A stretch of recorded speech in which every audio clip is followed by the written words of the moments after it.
Welcome back. Well, you have the chance to learn more about the godmother of rock and roll who has a connection to Denver. Artist Chloe Duplessis, along with music educator Joe Mazza, stopped by today with all the details. Hello, welcome to both of you. Hello.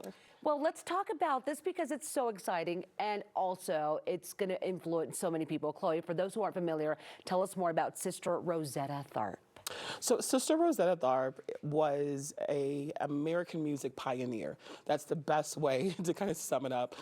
She only lived to 58, but she had a very full, influential life. So I always tell people when they say, who is Sister Rosetta? I said, if you're familiar with Elvis Presley, the Stones, like, if you're familiar, then you should know Sister Rosetta. She was born in Cotton Plant, Arkansas, and she traveled extensively throughout her life, spent almost 40 years on the road, and she is credited with actually first taking gospel to the mainstream, and then also laying the foundation for R&B and for rock and roll, and spurring the British invasion. That's huge. Right. So yeah, a lot of music lovers out there should completely be in tune with Sister Rosetta. Now, Joe, tell us about her connection to Denver, because that's another big piece here. Yeah, it really is. So Sister Rosetta, as Chloe said, had this incredibly long and fruitful career.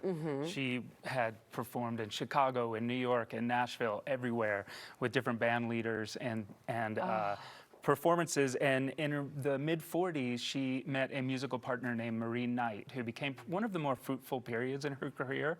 And in 1947, she performed right here in East High School at the invitation of the Ogden Street Church of God in Christ. Really? Yeah. Like So the East High School in Colfax? The East High School in 1947. Cool. Yeah. Oh my gosh. See, again, so many ties to Denver, which makes it so much more special. Now, Chloe, how has Sister Rosetta inspired you personally? You know, she, like many women of color at that time who were just existing in general, she had a really challenging life, but in every performance that we researched this for months and months, every performance that we viewed, she just chose to curate joy. She was engaged, she was present, she was happy. She said she thought that's what people needed. So she was very intentional about doing that, even if her own life was really challenging and tumultuous.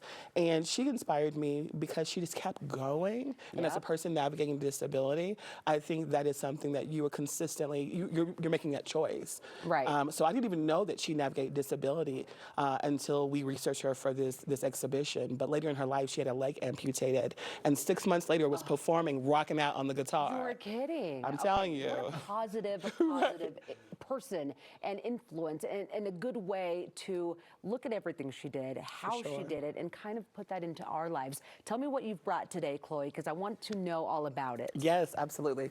So on my right, well, the viewing public's left, you will see a burlap dress. So I started out working in photography and digital when I first unveiled my creative practice, but as I began to lose the vision, because I'm now about 40% down and legally blind, I wanted to move into fiber because I knew there was a way for me to actually develop a system to continue working and showing up as a creative. So all of my pieces now have artifacts and some type of energy from the person we're honoring. I do a lot of work around ancestors and elders. So this piece is actually called The Lonesome Road. It's named for one of her songs in a period of her lifetime.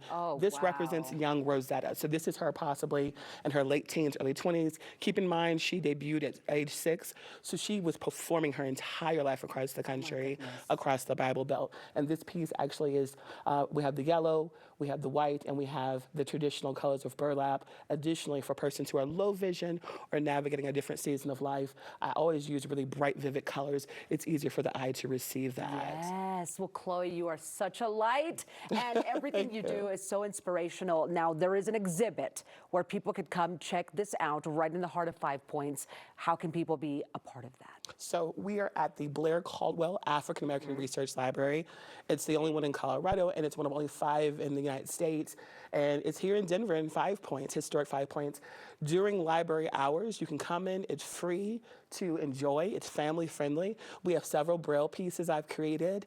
This is a very fun, engaging, fully accessible show, and I'm super proud of it and proud to have worked with Joe, our music consultant, on this one. You should be so proud of that. And Joe, what other things are going on at the exhibit? Yeah, so 1 week from today, Tuesday night, the 25th, from 5:30 to 7, Chloe Chloe and I are giving a lecture about Sister Rosetta, about her history, her impact, as we've been talking about.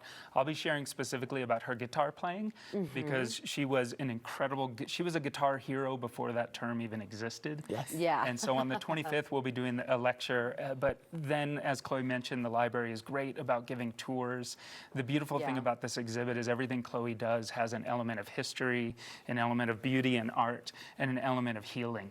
And so That's right. just to drop by, if you can't make the artist talk on the 25th, just drop by anytime. Drop by the exhibit. It sounds like something everyone has to check out. Thank you both for being with us today. Always good to see you. Okay, and you can go check out the Sister Rosetta Art Show by Chloe Duplessis at the Blair-Caldwell African American Research Library right there in 5 Points. It will be on display through the end of August, so you've got plenty of time to go out there. You can also join her for the artist lecture on June the 25th.